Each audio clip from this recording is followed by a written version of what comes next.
প্রথম ধাপের উপজেলা নির্বাচন পরবর্তী সহিংসতার ঘটনায় বিভিন্ন এলাকার পরিস্থিতি থমথমে। হামলা ও গ্রেপ্তারের ভয়ে এলাকা ছাড়া অনেকে। সহিংসতার ঘটনায় দায়েরকৃত মামলায় গ্রেপ্তার করা হয়েছে বেশ কয়েকজনকে। এদিকে নির্বাচনে ভোটার উপস্থিতি কম হওয়ার বিষয়ে প্রার্থীদের কেউ কেউ দায়ী করেছেন প্রভাব খাটানোকে, কেউ বা দুষছেন আবহাওয়াকে। নির্বাচন নিয়ে ভোটারদের খুব একটা আগ্রহ ছিল না বলেও মনে করেন কোনো কোনো প্রার্থী। শিয়া বাটার, অ্যালোভেরা ও ভিটামিন ই সমৃদ্ধ লিলি বিউটি সোপ। প্রথম ধাপের উপজেলা নির্বাচনের ভোট গ্রহণের পর কয়েক জায়গায় সংঘর্ষের ঘটনা ঘটে। আহত হন বেশ কয়েকজন। ভাঙচুর করা হয় নির্বাচনী কন্ট্রোল রুমও।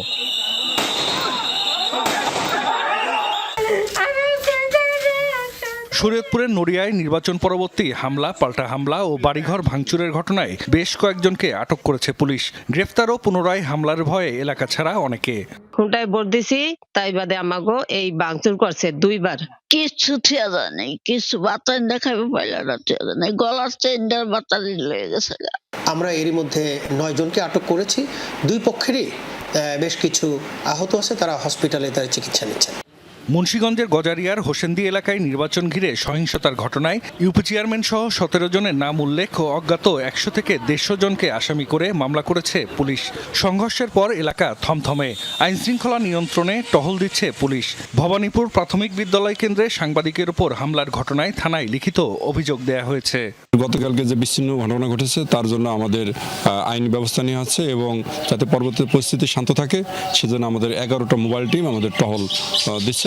নীলফামারীর ডোমারে ফলাফল ঘোষণার সময় নির্বাচনী কন্ট্রোল রুমে ভাঙচুরের ঘটনায় অজ্ঞাতনামা 500 থেকে 700 জনকে আসামি করে মামলা করেছে পুলিশ।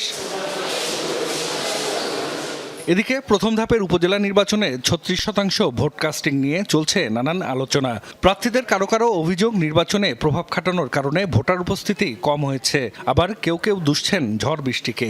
যেহেতু অ্যাডভোকেট শামসুল হক টুকু এবং তার ছেলে আমার বিরুদ্ধে, অতএব ভোট কেন্দ্রে যদি ভোট না যায় এই চেষ্টা করেছে, যার ফলে এই কেন্দ্রগুলি ভোট উপস্থিত হয়নি। ভোটের কাস্টিংটা একটু কম হয়েছে আমি মনে করি আবহাওয়া, কারণ ভোটের দিন সকাল 8টা পর্যন্ত কিন্তু প্রচন্ড বৃষ্টি ছিল। ঝড়ো হাওয়াতে এলাকার লন্ডভন্ড হওয়ার কারণে ভোটার যে উপস্থিতি 28% ভোটার উপস্থিতিটা আসলে সর্বসাকল্যে আমি দেখতে পেরেছি। প্রত্যাশা ছিল যে হয়তো আর একটু বাড়বে 40% বা 45%। আসলে সাধারণ মানুষ ভোটের বিষয়ে এতটা ইন্টারেস্টেড ছিল না, এটা একটা বড় কারণ।